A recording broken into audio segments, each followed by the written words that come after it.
Hi all, എല്ലാവർക്കും എഡ്യൂക്കാനറ്റിൻ്റെ daily current affairs സെക്ഷനിലേക്ക് സ്വാഗതം. ഇന്ന് നവംബർ 14 കറണ്ട് അഫെയർസ് ആണ് നമ്മൾ നോക്കുന്നത്. നവംബർ 14 പ്രത്യേകത എല്ലാവർക്കും അറിയാം. ഇന്ന് ചിൽഡ്രൻസ് ഡേ ആണ്. നമ്മുടെ ഫസ്റ്റ് പ്രൈം മിനിസ്റ്റർ ആയിട്ടുള്ള ജവഹർലാൽ നെഹ്റുവിൻ്റെ ബർത്ത്ഡേ ആണ് നമ്മൾ ഈ ഒരു ദിവസമായിട്ട് ആഘോഷിക്കുന്നത്. സോ അദ്ദേഹത്തെ പറ്റി ഒന്ന് ഓർക്കുകയാണെങ്കിൽ 1889 നവംബർ 14 അലഹബാദിലാണ് അദ്ദേഹം ജനിച്ചത്. അദ്ദേഹത്തിൻ്റെ പിതാവ് മോട്ടിലാൽ നെഹ്റു, മാതാവ് സ്വരൂപ റാണി നെഹ്റുവാണ്. അദ്ദേഹം മരണമടഞ്ഞത് 1964 മെയ് 27 ന്യൂഡൽഹിയിലെ ശാന്തിവനാണ് അദ്ദേഹത്തിന് ക്രിമേറ്ററി സ്പേസ് എന്ന് പറയുന്നത്. ദെൻ ഇന്റർനാഷണൽ ചിൽഡ്രൻസ് ഡേ ആദ്യമായിട്ട് ആഘോഷിക്കാൻ തുടങ്ങിയ രാജ്യം ജനീവയാണ്. 1925 നവംബർ 14 ചിൽഡ്രൻസ് ഡേ കൂടാതെ ഡയബറ്റിക് ഡേ ആയിട്ടും വേൾഡ് ഡയബറ്റിക് ഡേ ആയിട്ടും ആഘോഷിക്കാറുണ്ട്. അത് വേൾഡ് ഹെൽത്ത് ഓർഗനൈസേഷനും അതേപോലെ തന്നെ ഇന്റർനാഷണൽ ഡയബറ്റിക് ഫെഡറേഷനോട് ചേർന്നിട്ടാണ് ഈ ഒരു വേൾഡ് ഡയബറ്റിക് ഡേ ആഘോഷിക്കുന്നത്. 1991 മുതലാണ് വേൾഡ് ഡയബറ്റിക് ഡേ ആഘോഷിക്കാൻ തുടങ്ങിയത്. 2024 ഡയബറ്റിക് ഡേയുടെ ഒരു തീമാണ് ബ്രേക്കിംഗ് ബാരിയേഴ്സ് ബ്രിഡ്ജിംഗ് ഗ്യാപ്പ് എന്നുള്ള 2024 തീമാണ് breaking barriers bridging gap. First news, Jawaharlal Nehru memorial fund to launch Nehru archive next year. അടുത്ത വർഷം നവംബർ 14, 2025 നെഹ്റു ആർച്ചീവ് എന്ന് പറയുന്ന ഒരു ഓർഗനൈസേഷൻ അല്ലെങ്കിൽ ഒരു സംരംഭം ഇനാഗുറേറ്റ് ചെയ്യാനായിട്ട് ജവഹർലാൽ നെഹ്റു മെമ്മോറിയൽ ഫണ്ട് തീരുമാനിച്ചിട്ടുണ്ട്. സോ എന്താണെന്ന് പറഞ്ഞു കഴിഞ്ഞാൽ ജവഹർലാൽ നെഹ്റുവിൻ്റെ സെലക്റ്റഡ് വർക്ക്സ്, അദ്ദേഹത്തിൻ്റെ ബുക്സ്, അദ്ദേഹം എഴുതിയ ലെറ്റേഴ്സ് എല്ലാത്തിനെയും ഒന്ന് ഡിജിറ്റൈസ് ചെയ്ത് സൂക്ഷിക്കാനാണ് ഈ ഒരു സംരംഭത്തിൻ്റെ ഉദ്ദേശം എന്ന് പറയുന്നത്. സോ അപ്പോൾ അദ്ദേഹത്തിൻ്റെ ഫേമസ് ബുക്കായിട്ട് the discovery of India, on autobiography, the glimpses of world history, അങ്ങനെയുള്ള അദ്ദേഹത്തിൻ്റെ book, letter from father to his daughter, അങ്ങനെയുള്ള ബുക്സ്, അദ്ദേഹത്തിൻ്റെ ലെറ്റേഴ്സ്, അദ്ദേഹം എഴുതിയിട്ടുള്ള കാര്യങ്ങളെല്ലാം, അദ്ദേഹത്തിൻ്റെ റൈറ്റിങ്സ് എല്ലാം തന്നെ സൂക്ഷിച്ചു വെക്കാനായിട്ടാണ്, ഡിജിറ്റൈസ് ചെയ്ത് സൂക്ഷിക്കാനാണ് ഈ ഒരു നെഹ്റു ആർച്ചീവ് കൊണ്ട് ഉദ്ദേശിക്കുന്നത്. Odisha to host 18th Pravasi Bharatiya Divas. നമുക്കറിയാം ജാനുവരി 9 പ്രവാസി ഭാരതീയ ദിവസമായിട്ട് ആഘോഷിക്കുന്നത്. സോ 2025 പ്രവാസി ഭാരതീയ ദിവസിന് ഹോസ്റ്റ് ചെയ്യുന്നത് ഒഡീഷയിലെ ഭുവനേശ്വറാണ്.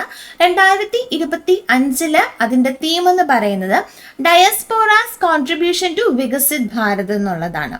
ഈ 18th പ്രവാസി ഭാരതീയ ദിവസിൻ്റെ official website external affairs minister ആയിട്ടുള്ള ജയശങ്കർ പ്രസാദും ഒഡീഷ CM ആയിട്ടുള്ള മോഹൻ ചരൺ മഹജിയും കൂടി ചേർന്ന് ഇനാഗുറേറ്റ് ചെയ്തിട്ടുണ്ട്. ഇനി 1915 ജാനുവരി 9 ഗാന്ധിജി സൗത്ത് ആഫ്രിക്കയിൽ നിന്ന് തിരിച്ച് ഇന്ത്യയിലേക്ക് വരുന്നത്. സോ ആ ഒരു ഡേ നമ്മൾ ഓർക്കാൻ വേണ്ടിയിട്ടാണ് 2003 മുതൽ ജാനുവരി 9 നമ്മൾ എന്തായിട്ട് ആഘോഷിക്കാൻ തുടങ്ങിയത്, പ്രവാസി ഭാരതി ദിവസമായിട്ട് ആഘോഷിക്കാൻ തുടങ്ങിയത്. British writer Harvey wins Booker prize. So 2024 Booker prize award പ്രഖ്യാപിച്ചു. ബ്രിട്ടൻ റൈറ്റർ ആയിട്ടുള്ള സമന്ത ഹാർവേക്കാണ് ലഭിച്ചിരിക്കുന്നത് ആ ഒരു അവാർഡ്. അവരുടെ ഫേമസ് ബുക്കായിട്ടുള്ള ഓർബിറ്റൽ, അതായത് സ്പേസിൽ ഒരു ദിവസം എങ്ങനെ സ്റ്റേ ചെയ്യുന്നത്, സിംഗിൾ ഡേ ഇൻ സ്പേസ് എന്നുള്ളൊരു തീമിനെ പറ്റിയുള്ളൊരു ബുക്കാണ്. അതിനാണ് ആ ഒരു അവാർഡ് ലഭിച്ചത്. ദെൻ 2019 ശേഷം ലഭിക്കുന്ന ബുക്കർ പ്രൈസ് ലഭിക്കുന്ന ഫസ്റ്റ് വുമൺ ആണ്.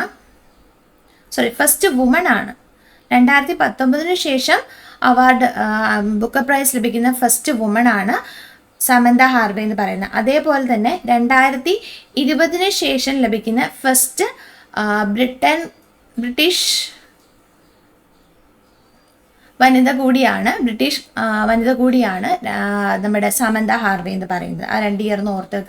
2019 ശേഷം അവാർഡ് കിട്ടുന്ന ഫസ്റ്റ് വനിതയും 2020 ശേഷം കിട്ടുന്ന ഫസ്റ്റ് ബ്രിട്ടീഷ് സിറ്റിസൺ കൂടിയാണ് സമന്ത ഹാർവേ എന്ന് പറയുന്നത്. ബുക്കർ പ്രൈസിൻ്റെ ഒരു ഹിസ്റ്ററി നമ്മൾ പരിശോധിക്കുകയാണെങ്കിൽ ആദ്യമായിട്ട് ബുക്കർ പ്രൈസ് കൊടുത്തു തുടങ്ങിയ വർഷം 1969 1969 to 2001 വരെ ഇതിന് നമ്മൾ അറിയപ്പെടുന്ന പേര് ബുക്കർ പ്രൈസ് ഫോർ ഫിഷൻ എന്നുള്ള രീതിയിലായിരുന്നു അറിയപ്പെട്ടിരുന്നത്. 2002 മുതൽ 2019 വരെ ഇതിൻ്റെ പേരെന്ന് പറയുന്നത് മാൻ ബുക്കർ പ്രൈസ് എന്നായിരുന്നു. ഇപ്പോൾ അതിൻ്റെ പേരിൽ വീണ്ടും മാറ്റം വരുത്തി ഇപ്പോൾ എന്താണ് അറിയപ്പെടുന്നത്, ബുക്കർ പ്രൈസ് എന്നാണ് അറിയപ്പെടുന്നത്. ദെൻ ഇത് നൽകുന്ന കൺട്രി UK ആണ്, യുണൈറ്റഡ് കിങ്ഡം ആണ് നൽകുന്നത്. ദെൻ UKയിലെ തന്നെ ലണ്ടനിൽ ഓൾഡ് പില്ലിങ്സ് ഗേറ്റ് എന്ന് പറയുന്ന പ്ലേസിൽ വെച്ചിട്ടാണ് ഈ ഒരു അവാർഡ് ദാന ചടങ്ങ് നടക്കുന്നത്. ദെൻ ഇന്ത്യക്ക് ബുക്കർ പ്രൈസ് 3 വർഷം ലഭിച്ചിട്ടുണ്ട്. 1997 ലഭിച്ചിട്ടുണ്ട്, 2006 ലഭിച്ചിട്ടുണ്ട്, 2008 ലഭിച്ചിട്ടുണ്ട്. ദെൻ ബുക്കർ പ്രൈസ് നൽകുന്നത് എപ്പോഴും ഇംഗ്ലീഷ് റൈറ്റർ ഇംഗ്ലീഷിലുള്ള ബെസ്റ്റ് ഫിഷൻസിനായിരിക്കും നൽകുന്നത്. ദെൻ 1997 ബുക്കർ പ്രൈസ് കിട്ടിയത് അരുന്ധതി റോയ്ക്കാണ്. അരുന്ധതി റോയ്ക്ക് കിട്ടിയ ബുക്കിന്റെ പേരെന്ന് പറയുന്നത് ഗോഡ് ഓഫ് സ്മോൾ തിങ്സ് എന്നാണ്. ദ ഗോഡ് ഓഫ് സ്മോൾ തിങ്സിനാണ് അരുന്ധതി റോയ്ക്ക് 1997 ബുക്കർ പ്രൈസ് കിട്ടിയത്. ദെൻ 2006 കിട്ടിയിരിക്കുന്നത് കിരൺ ദേശായിക്കാണ്. കിരൺ ദേശായിയുടെ ബുക്കിന്റെ പേരെന്ന് പറയുന്നത് ദ ഇൻഹെറിറ്റൻസ് ഓഫ് ലോസ് എന്നുള്ളതാണ്. ദ ഇൻഹെറിറ്റൻസ് ഓഫ് ലോസ് എന്നുള്ളതാണ് 2006 ലഭിച്ച ബുക്കിന്റെ പേരെന്ന് പറയുന്നത്. 2008 ലഭിച്ചിരിക്കുന്ന അരവിന്ദ് അഡിഗയ്ക്കാണ്. ആ ബുക്കിന്റെ പേര് ദ വൈറ്റ് ടൈഗേഴ്സ് എന്നാണ്. ദ വൈറ്റ് ടൈഗേഴ്സ് എന്നാണ്. ഓക്കെ, നെക്സ്റ്റ് ന്യൂസ് എന്ന് പറയുന്നത് prime minister to attend G20 submit. So Indian prime minister Narendra Modi ji G20 സബ്മിറ്റിൽ പങ്കെടുക്കാനായിട്ട് ബ്രസീലിലേക്ക് യാത്ര ചെയ്യാണ്. ബ്രസീലിലെ റിയോ ഡി ജനീറോയാണ് ഹോസ്റ്റ് ചെയ്യുന്നത്. 2023 ഇന്ത്യ ആയിരുന്നു ഇത് ഹോസ്റ്റ് ചെയ്യുന്നത്. 2024 ബ്രസീലാണ്. 2025 G20 സബ്മിറ്റ് ഹോസ്റ്റ് ചെയ്യുന്നത് സൗത്ത് ആഫ്രിക്കയാണ്. Then Brazil president Luis Inacio Lula da സിൽവയാണ് ബ്രസീലിയൻ പ്രസിഡന്റ്. ഈ ബ്രസീലിൽ പോകുന്നത് കൂടാതെ പ്രൈം മിനിസ്റ്റർ നൈജീരിയയും ഗുയാനയും വിസിറ്റ് ചെയ്യാനായിട്ട് തീരുമാനിച്ചിട്ടുണ്ട്. സോ ഗുയാനയിലേക്ക് പോകുന്നത് അവിടുത്തെ CARI-COM ഇന്ത്യ സബ്മിറ്റിൽ പങ്കെടുക്കാൻ രണ്ടാമത്തെ CARI-COM, അതായത് കരീബിയൻ കമ്മ്യൂണിറ്റി മീറ്റിംഗ് ആണ്. CARI-COM കരീബിയൻ കമ്മ്യൂണിറ്റി എന്നാണ്. കരീബിയൻ കമ്മ്യൂണിറ്റിയുടെ സെക്കൻഡ് സബ്മിറ്റിൽ പങ്കെടുക്കാനായിട്ടാണ് ഇദ്ദേഹം ഗുയാനയിൽ പോകുന്നത്. അപ്പോൾ 1968 ശേഷം അവിടെ വിസിറ്റ് ചെയ്യുന്ന ഫസ്റ്റ് ഇന്ത്യൻ പ്രൈം മിനിസ്റ്റർ കൂടിയാണ് നരേന്ദ്രമോദിജി എന്ന് പറയുന്നത്. ഇനി നൈജീരിയയിലേക്ക് പോകുന്നതും അവിടുത്തെ പ്രസിഡന്റ് ഇൻവൈറ്റ് ചെയ്തിട്ടാണ്. അവിടുത്തെ പ്രസിഡന്റിന്റെ പേരാണ് ബോല അഹമ്മദ് തിനുബു എന്നുള്ളത്. 17 വർഷങ്ങൾക്ക് ശേഷമാണ് ഒരു Indian prime minister Nigeria visit ചെയ്യുന്നത്. ആ ഒരു ന്യൂസ് കൂടെ എല്ലാവരും ഓർത്തിരിക്കും. Defence space agency conducted table top exercises. ഇതെന്ന് പറയുന്നത് നമ്മുടെ 3 ഡിഫൻസ് സ്പേസ് ഏജൻസീസ് കൂടി ചേർന്നിട്ട് ഒരു എക്സസൈസ് കണ്ടക്ട് ചെയ്യേണ്ട ഒരു 4-day എക്സസൈസ് ആയിരുന്നു അത്. ആ എക്സസൈസിൻ്റെ പേരാണ് അന്തരീക്ഷ അഭയാസ് 2024 എന്ന് പറയുന്നത്. അതിൻ്റെ വെന്യൂ എന്ന് പറയുന്നത് ന്യൂഡൽഹിയാണ്. സോ ഇതിന് കൊളാബ് ചെയ്തിരിക്കുന്നത് ISROയും DRDOയും അക്കാഡമിയുമാണ്. ദെൻ ഇതിൻ്റെ എയിം എന്ന് പറയുന്നത് ഇന്ത്യൻ ആർമിയുടെ ഒരു സ്ട്രാറ്റജിക് എയിംസ് എല്ലാം ഒന്ന് ബൂസ്റ്റ് ചെയ്യുക എന്നുള്ളതാണ്.